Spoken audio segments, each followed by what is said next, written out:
26 February रे बुद्धंक वक्र चलन मासे जाए फायदारे रहिबे 3 राशि दूर हेब ऋण समस्या मिलिब धन।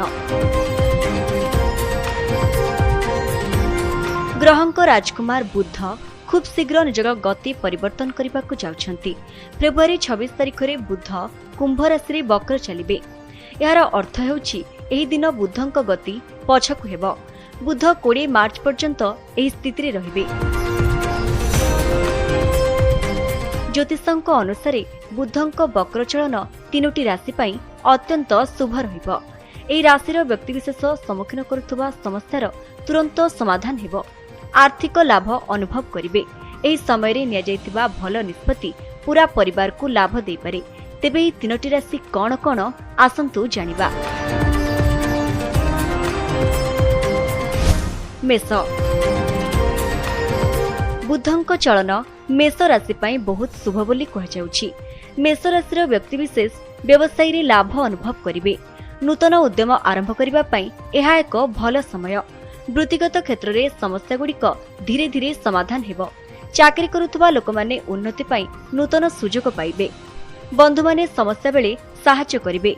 मेष राशिर व्यक्तिविशेषक वैवाहिक जीवन में प्रेम एवं शांति बजाई रहिब।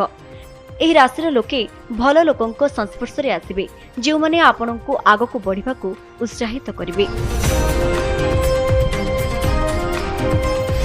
कर्कट कर्कट राशिर लोकंक पाई मध्य एही समय खूब भल रहिब। आपणक कठिन परिश्रमर फल मिलिब। भाग्य आपणक सपक्ष रे रहिब। बुद्धिमान निष्पत्ति क्यारियर रे उन्नति आनिब। परिवार रे सुख एवं समृद्धि बढ़िब। कोनोसी पहाड़िया स्थान को यात्रा करि पारंती। परिवार एवं बंधु मानक सहित संपर्क मजबूत हेब। जीवन साथी ठाकु पूर्ण समर्थन मिलिब। पितामातांक समर्थन रे जे कोनोसी असंपूर्ण काम समाप्त करि परिबे। काम रे ध्यान देबे एवं जे कोनोसी अपूर्ण इच्छा पूर्ण हेब। धनु बुद्धंक ही चलन धनु राशि पई शुभ संकेत देउछि। एही राशिर व्यक्तिविशेषक ऋण एवं खर्च ह्रास पाइब। अटकी रहितिबा टंका मिलिब। आर्थिक स्थिति सुदृढ़ हेबा सह नुआ चाकरी सुजोग सृष्टि होई पारे। व्यवसाय रे मध्य लाभ मिलिब। नूतन उद्यम आरंभ करने चिंता करुवा लोकंक पई एहा एक भल समय।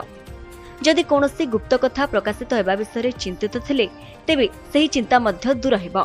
घरे शांति एवं संतुलन बजाई रहिब।